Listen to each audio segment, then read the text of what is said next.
The sound came first, a wet, hollow crack, bone against boot, followed by a gasp that never became a scream. The camera opens tight on concrete stained dark with rainwater and something else. Blood, thin and bright, spreading in spider lines toward a storm drain. A tooth skitters across the ground and disappears into a crack. "Fuck off, new girl," a voice says, calm and practiced. "This isn't your unit." A woman is on her knees. One hand is braced against the pavement. The other hangs useless at her side, fingers twitching. Her mouth is already swelling, lips split, blood running down her chin in slow, patient drops. Boots surround her. 3 men, all in uniform. All smiling in the way people smile when they believe they are untouchable. "You don't belong here," the voice continues, "and you're not going to." Another kick lands, this time to her ribs. The sound is duller, controlled, meant to hurt without leaving obvious damage. She doesn't cry out. She exhales once, sharply, as if acknowledging a fact. Rain begins to fall harder now, drumming against metal railings, washing blood across the concrete. The man crouches in front of her, grips her hair, forces her head up. "Last chance," he says. "Request transfer, or we finish the lesson." Her eyes lift not in fear, in assessment. In the military, violence is not always loud. Sometimes it wears rank. Sometimes it happens when no one thinks to look. And sometimes, the person on their knees is the most dangerous one in the room. The man draws back his fist. Cut to black. Dawn breaks over the Atlantic in shades of steel and ash. Naval Station Norfolk wakes the way it always does, without ceremony. Engines turn over, boots strike pavement in uneven rhythm. The smell of salt water mixes with fuel, coffee, and old paint baked into steel. The base does not care who you are, it cares what you can carry. The camera moves through routine, a flag snapping in the wind, a formation tightening ranks, a whistle cutting through low conversation. And then, her. She stands at the back of the line, slightly apart. Not because she asked to be, because space has been left. Petty Officer Second Class Elena Ward, though few bother to learn her name at first. She is average height, lean, no visible tattoos, hair pulled back tight, regulation clean. Her uniform is worn correctly but without pride. No extra starch, no polished edges screaming for attention. Her file reads administrative reassignment. Her posture reads nothing special. She does not scan the crowd the way new arrivals usually do. No searching for allies, no nervous adjustments. She stands still, hands behind her back, eyes forward, breathing slow. To the untrained eye, she looks like someone trying not to be noticed. To a trained one, she looks like someone who already understands the cost of being seen. The men around her notice something else. She does not laugh when they laugh. She does not flinch when voices rise. She does not fill silence, and silence makes people uncomfortable. "Hey," someone mutters behind her. "You lost." She does not turn. Another voice, louder. "We don't usually get charity cases sent here." A few snickers. Elena's jaw tightens once. Then stillness again. Every unit has a culture, and every culture tests newcomers, sometimes with words, sometimes with weight, and sometimes with cruelty disguised as tradition. The morning briefing ends. The formation breaks. As the crowd disperses, no one falls into step beside her. She walks alone. From a second-floor window overlooking the yard, 2 senior officers watch. Captain Harold Mason, commanding officer, stands with his hands clasped behind his back. His uniform is immaculate, his face unreadable. Beside him, Commander Ruth Alvarez, executive officer, holds a tablet but isn't looking at it. "She's the one?" Mason asks. Alvarez nods. "Transferred in last week. Paperwork was selective." Mason hums quietly. "Selective how?" "Enough redactions to make it obvious," she says. "Enough omissions to make people underestimate her." Below them, Elena crosses the yard. One of the men shoulder checks her as he passes. She absorbs it without reaction. Alvarez's eyes narrow. They've already started. Mason does not intervene. Not yet. "Do you remember the last time Naval Special Warfare sent someone like this through conventional channels?" he asks. Alvarez exhales slowly. "I remember the damage it caused when command stepped in too early." Mason nods. "We observe," he says. "We document. We let people reveal who they are. And if it escalates, His gaze remains fixed on the yard. Then the truth will land harder. Below them, Elena disappears into a building. The officers remain at the window long after. The first time Elena Ward learned to be quiet, she was 9 years old. Not because someone told her to be, but because sound had consequences. A small house, thin walls, a television murmuring in the background. Her mother sits at the kitchen table, hands wrapped around a mug she has not touched. Her father's boots are by the door. Mud still clings to them. Voices rise in the other room, anger sharp, drunk, uncontrolled.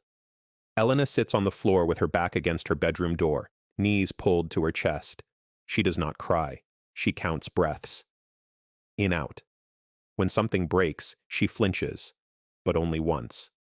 The narrator overlays gently. Some people are taught strength by encouragement, others by survival. Years later, strength would come from something else entirely. Elena is older now, 18, shaved head, eyes hollow with exhaustion. A drill instructor circles her like a predator. "You think you're special?" He barks. "No, sir," she answers, louder. "No, sir." She is smaller than most, quieter.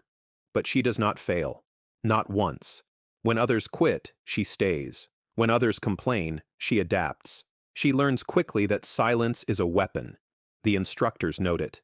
So do the evaluators. Cold water, endless surf, bodies shaking uncontrollably. Elena's lips are blue. Her hands are numb. A man next to her rings the bell. Another follows. She does not look at them. She stares at the horizon, teeth clenched, eyes burning. Pain, the narrator says, is temporary. Quitting echoes. She does not ring the bell. She never does. Back to present. Naval Base Elena sits alone in the mess hall. Across the room, laughter erupts. Someone glances her way, then looks away, shaking their head. She eats slowly, methodically, every movement economical, a habit formed long ago. Night vision footage flickers, a compound, dust, whispered commands. Elena moves through shadows with a team whose faces are blurred for security. A door breaches, gunfire, chaos, screams. Then silence. Inside, a civilian, young, terrified, bleeding. The call is made. Evac is delayed. Elena applies pressure with her own hands, blood soaking through her gloves. "Stay with me," she whispers, not loud enough for anyone else to hear. The civilian dies anyway. Elena does not cry. Later, she washes her hands for a long time. The water runs red, then clear, but her hands never feel clean again. Back to present, locker room. Elena changes in silence. A scar runs along her ribcage. Thin, pale, old. Not surgical, not decorative. She dresses without looking at it. She has learned which parts of herself to keep hidden. Symbolic mark. In her locker, taped to the inside wall where no one can see it, is a small worn cloth patch. No rank, no flag, just a simple emblem faded with time. She touches it once before closing the locker. A ritual, a reminder. They saw a quiet woman, a reassignment, an outsider. They did not see the years she survived, the training she endured, the violence she had already outlived, and they mistook her silence for weakness. The past does not arrive all at once. For Elena Ward, it comes in fragments, triggered by sounds, routines, the way people stand too close or laugh too loudly when they think they have power. The screen is grainy, muted audio, faces intentionally obscured, a stopwatch clicks. Elena is running, sand kicking up behind her boots. Her breathing is controlled even as her stride shortens from fatigue. An instructor's voice cuts through the wind. "Ward, you're falling behind." She does not respond. Another mile marker passes. A male candidate collapses. Medics rush in. Elena does not look back. Selection, the narrator explains, is not about strength alone. It is about decision-making under exhaustion, about continuing forward when every instinct says, stop. Later, interrogation room lighting. Elena sits at a metal table, hands folded. Her face is bruised, her knuckles split. Across from her, an evaluator studies a folder. "You don't react," he says. "Not when you're provoked, not when you're injured." She meets his eyes. "I react," she replies calmly. "I just don't advertise it." The evaluator closes the folder. That is the moment she is marked. Urban environment. Foreign port city. Midnight rain. Elena moves point. A sudden explosion throws her against a wall. Shrapnel tears into her side.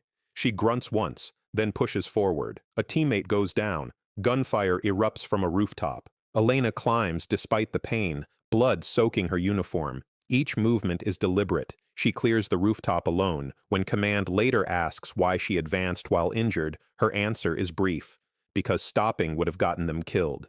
She receives a commendation. Most of it is classified. The scar remains. Not all wounds are physical. In a later deployment, a call is made to abort an extraction to avoid political fallout. 2 Allied operatives are left behind, Elena argues. Hard. The call stands. Hours later, she helps recover remains. That night, she sits alone, helmet beside her, staring at nothing. She does not sleep. She requests reassignment 3 months later. The paperwork begins. The silence follows. Back on base, time moves differently. For Elena, days blur together. For others, she becomes a fixation. It starts small. Her name is forgotten on duty rosters. Her gear requests are delayed. Training slots fill up, except hers. In the gym, conversations stop when she enters. Someone leaves chalk marks on her locker. Quit. Another time, her boots are missing. Found later in the trash, soaked in cleaning solvent. She reports none of it. Not because she does not notice, because she is watching patterns. The antagonist emerges gradually. Petty Officer First Class, Darren Klein. Charismatic. Well-connected. Trusted by supervisors. He laughs loudly. Claps people on the back. Knows exactly when to turn serious. He also decides she does not belong. People like her, he says one afternoon, leaning against a railing with 2 others, get people killed. What kind of people? Someone asks. Klein smirks. The quiet ones. The ones hiding something. Elena passes within earshot. She does not slow. Isolation becomes policy without being written. When she enters a room, people leave. When she speaks, it is ignored. Rumors circulate. She washed out of something. She froze on deployment. She's here because command couldn't get rid of her.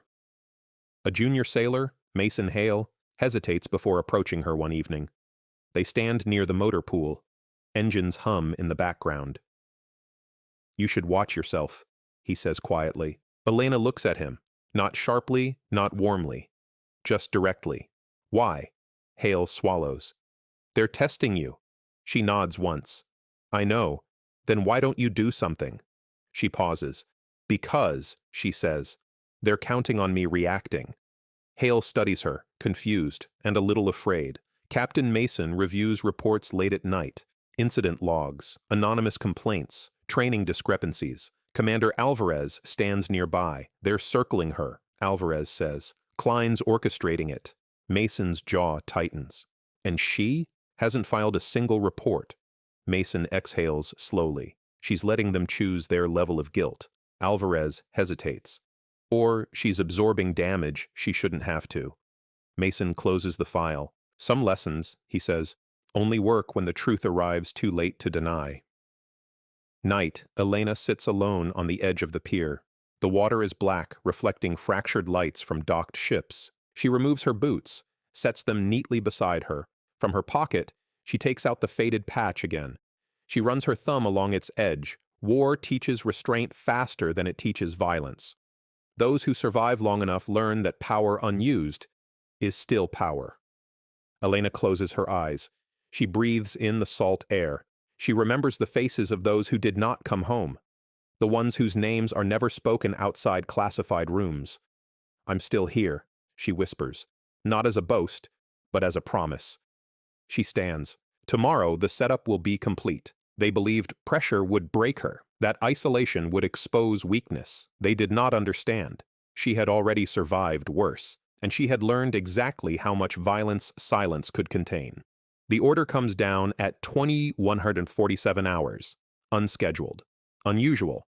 A corrective maintenance check on an auxiliary storage facility at the far edge of the base.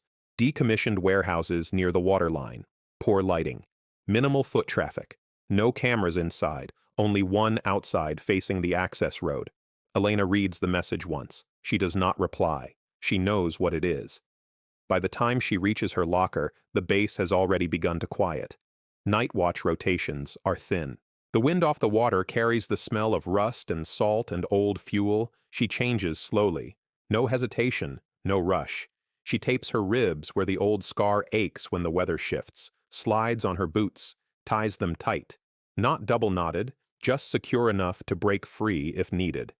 She pauses for a moment, then removes the faded patch from her locker. She slips it into her pocket, not for comfort, for closure.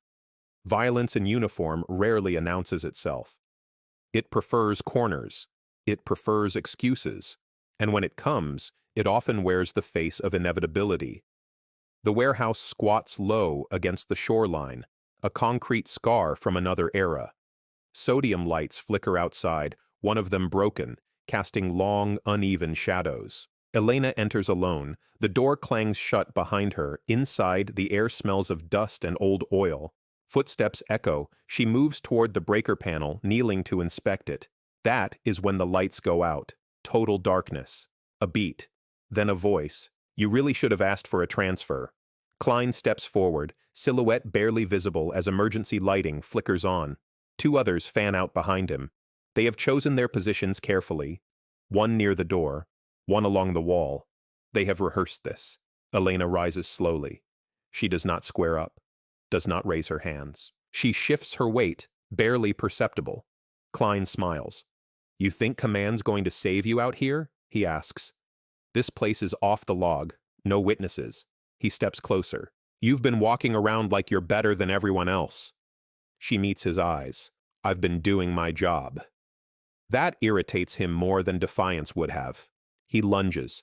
The first strike comes fast, a punch aimed at her face. Elena turns just enough for it to glance off her cheekbone instead of breaking her nose. She absorbs the impact, stumbles back, letting it look worse than it is. The second man moves in immediately, textbook pack behavior. A kick to her knee. Pain flashes white hot. She goes down hard. That is when the beating begins. Boots, fists, elbows. They are careful at first, controlled, avoiding obvious damage until one of them loses patience. Stop covering up, he shouts. A boot comes down on her mouth. Something cracks. A tooth breaks loose. Blood floods her mouth. She does not scream. She spits red onto the concrete. Klein crouches in front of her, breathing hard. Fuck off, new girl, he says quietly. You were warned. He grips her hair, yanks her head back. You don't belong here. That is the moment. Not when the pain peaks, not when the blood flows, but when he puts his weight too far forward. Elena moves. Her injured leg snaps up, hooking behind his ankle. She twists, using his momentum. Klein hits the ground. Hard. The other two hesitate, only for a fraction of a second. It is enough. Elena rolls, coming up low. She drives her elbow into one man's throat with precision, not rage. He collapses, choking. The third swings wildly. She takes the hit to the shoulder, grunts, then steps inside his reach. Her knee strikes his femoral nerve. He drops, screaming. Klein scrambles to his feet, fury replacing confidence. You bitch! He charges. She meets him head-on, despite the blood, despite the injury, despite being outnumbered. Her movements are clean, efficient, brutally economical. She dislocates his shoulder, sweeps his legs, pins him face down with a knee between his shoulder blades. Her forearm presses against his throat, not enough to kill, enough to end it. She leans close. Her voice is calm, measured. You should have checked my record. Sirens wail in the distance. The door slams open. Floodlights cut through the darkness. Security teams rush in. Weapons drawn, Captain Mason enters last. He takes in the scene without flinching. 3 men down, 1 restrained, 1 woman standing. Bloodied, unbowed. Commander Alvarez follows, eyes sharp. Medics move in, but Mason raises a hand. Wait. He steps toward Elena. Petty Officer Ward, he says evenly. Step back. She releases Klein and complies immediately. No resistance. No argument. Alvarez kneels beside Klein, cuffing him. Mason turns to the assembled personnel. Effective immediately, he says, voice carrying. This incident is under formal investigation. He looks at Klein, and for the record, he holds up a file. Petty Officer Ward is a Black Belt Navy SEAL, former Naval Special Warfare Operator, multiple classified commendations. Transferred here under direct authorization. Silence crashes down. The weight of the truth settles like a physical force. Mason's gaze hardens. You attacked one of the most highly trained combat professionals this service has produced. Klein's face drains of color. Later, in the infirmary, Elena sits on a gurney, ribs taped, lip stitched. Captain Mason stands in front of her. You could have reported them, he says. Yes, sir, you didn't. No, sir. Why? She considers the question. Because, she says quietly, I wanted the truth to be undeniable. Mason nods slowly. Outside, careers are ending, charges are being filed, reputations collapsing under the weight of evidence. Mason meets her eyes. You understand this shouldn't have happened. Yes, sir. And yet, he adds, you handled it. She shakes her head once. I survived it. Klein and the others face court-martial, assault, conspiracy, conduct unbecoming. They are stripped of rank, discharged, policies change, oversight increases, anonymous reporting channels expand. Not because Elena demanded it, but because command could no longer pretend the system was working. Weeks later. Morning formation. Elena stands among the ranks. No one avoids her now. Afterward, a junior sailor approaches. Nervous. Petty officer, he says. Can I ask you something? She nods. How did you know when to fight back? She thinks for a moment. When staying silent would have killed me, she says. She hands him the faded patch. Earn your own, she adds, and walks away. Strength is earned, courage has no stereotype, and war leaves marks that medals never show.